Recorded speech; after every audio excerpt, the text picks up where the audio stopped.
Hey guys, Piluski here, back again with another video. If you're a gamer like me, you've been watching in horror for the past years. One of the things we love is starting to become infeasible. With rising hardware costs starting to be shoved down our throats, with increased console prices, handheld prices, and computer prices, the current state of gaming is in shambles, and I worry for the future of gaming. We have been hoodwinked, bamboozled, led astray, run amok, and flat out deceived. Being a gamer prior to October 2025 was straight bliss, man. Seemed like console prices would start to go down.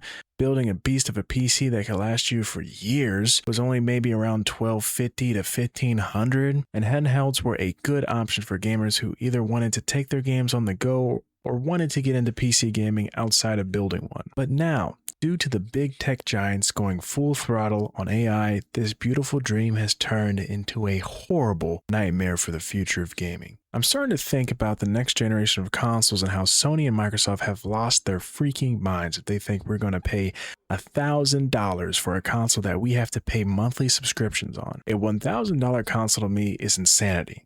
I start to think of the younger generations who want to get into gaming but simply can't because they've been priced out. Or, someone who simply wants to upgrade but they can't because $1,000 is too big of a price tag to handle. When I was a kid and I wanted an Xbox 360, I wanted one so bad I had to beg and plead for one to get one for Christmas. Give me what I want.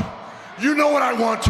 You just don't want to give it to me. And now, growing up, we weren't broke at all. I'd say we were middle class at best. But still, $250 for a console then was a decent amount of money to throw around. Now, I'm thinking if I'm one of those kids now, how on God's green earth would I be able to ask my parents for a freaking $1,000 console? That is quite literally a down payment to your first car. But for gaming, parents ain't gonna go for that, bro.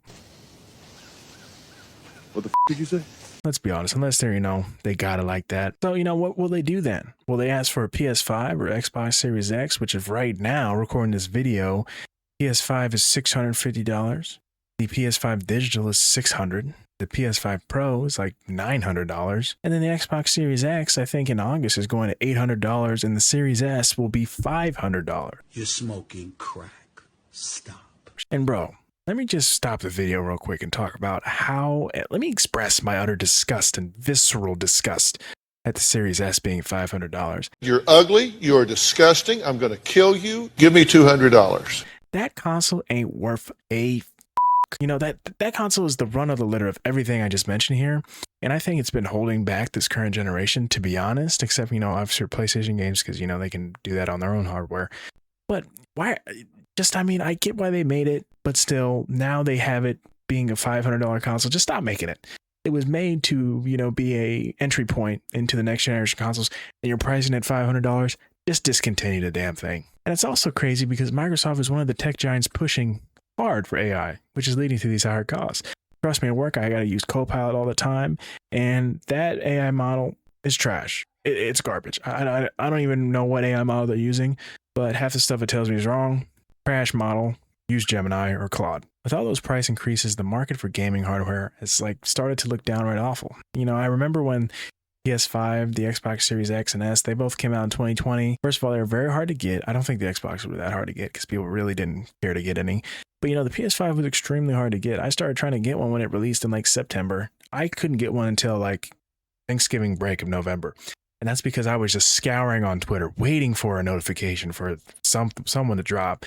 I literally bought it from Ant Online. I bought an $800 bundle that came with 4 games, 2 controllers, and PS5. It all equaled the same amount. I didn't pay extra for it. But thinking back, the $500 price tag back then was a lot for people. That's why the PS4 and Xbox One users, a lot of them weren't very quick to move over. $500 is not a small amount of money, even 6 years ago.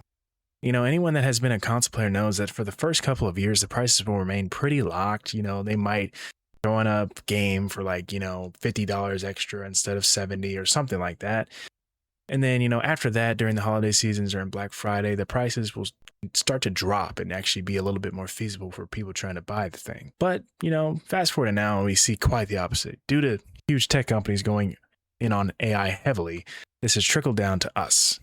But moving on, I want to talk about the other elephants in the room that just break my heart when I have to talk about it, because I love Valve. I love Steam. I love everything they got to do, man. You know, I think they're a very good, wholehearted business, but you know, we've got to talk about the Steam Deck and Steam Machine and the price increases for those. You know, the Steam Deck, I love my Steam Deck. Phenomenal piece of hardware, but the price it is now, $800 practically for a 500 gigabyte. I think for 1 gigabyte, I mean, not 1 gigabyte, 1 terabyte is around $1,000.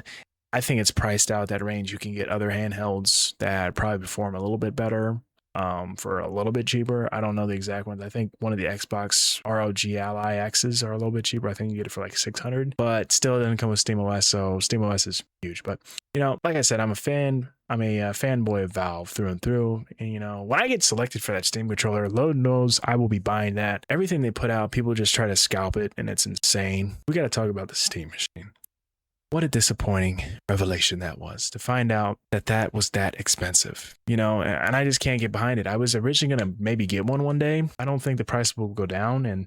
But like after seeing the performance test compared to the 6-year-old PS5 and the Series X, my heart hurt a little bit. I can't lie. For it being that expensive, for it being 6 years, created 6 years after the PS5 and the Xbox Series X, it's struggling to run the same games at this solid 60 FPS in some cases. And, you know, that's just crazy to me. Either have it perform a little bit better or the same. Even if it was the same, I'm still like, really? We're competing with a console that, you know, is $300 cheaper. Like, at least try and compete a little bit with the PS5 Pro. But I understand that they don't have a monthly subscription price, which is mainly why they're doing it. They can't eat the cost like Sony and Microsoft. But I'm sorry, for $1,049 without a controller, by the way, for a 500 gigabyte model, that's just insane to me. What are your thoughts on the Steam Machine, the Steam Deck increases?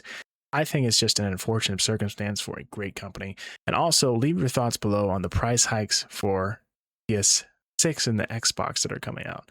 And I just know I am riding my PC, my Steam Deck, my PS5 until the wheels fall off. I can assure you I'm not getting a PS6. I'm just not. Like, I don't care. I will play Spider-Man 3 on my PS5. I don't really care. I'll play Spider-Man 4 on my PS5. I don't give a damn, honestly. But, you know, with console prices getting out of hand, building a future-proof PC is like now $2,000 plus. Handhelds are out of control. Current state of gaming is not looking good. I think eventually they're just going to try and go full cloud. And I'm not going for that. You know, they're really moving towards the model of people not owning things, especially with the PS5 saying, I should say with Sony saying that they're getting rid of physical discs. I can't lie. I don't buy physical discs anymore. I've started to get more on the physical disc bandwagon, like with movies and stuff. You know, I prefer to get my games digital so I can license transfer. Actually, I didn't say that. I don't do that. I buy all my games full price. But yeah, I mean, I think they're going to start maybe thinking about going to the cloud. I mean, they're already building all these data centers. You know, they might try and just start building out Xboxes or whatever they want to build in those data centers as well and just start streaming from there. They definitely have the money to do it, and they're going to do whatever makes them the most money. And that might make them the most money, to make people not own things, to charge $50 a month, to have Xbox Game Pass, plus you can just stream your console through your TV. Cloud gaming has improved a lot, but I don't care how much it's improved. I'm not doing that. I like to own my stuff. I like to own my PC. I like to be able to touch my stuff. I like to be able to touch my Steam Deck, my PC, my PS5. I like to touch things. Okay, wait. But yeah, I can easily see them heading for that if hardware prices don't go down. Because the Xbox CEO said she doesn't see gamers being able to afford these new consoles. I agree. People are not going to get on this on the bandwagon of $1,000 consoles, especially for Xbox. Like, Xbox has had a terrible rep, and I was an OG ride or die Xbox fan, but you know, not anymore. You know, I can't even lie. Guys, leave your thoughts down below on what you think the future state of gaming will get to one day. It's not looking real hot, and right now, if you have a console, a PC, a handheld, if you have anything that's can play a game on anything, hold on to that for dear life, because we don't know when these prices will go down, and if they do go down, if they ever will. I ain't gonna lie, I'm getting cooked. So it's very uncertain. I hope you guys enjoyed the video. Please go ahead, leave a like, comment, subscribe. Let me know what you want to see next. You know, I'm an open book. Let me know. I can talk about anything, pretty much anything that I know about. But guys, I'll catch you next time. Peace.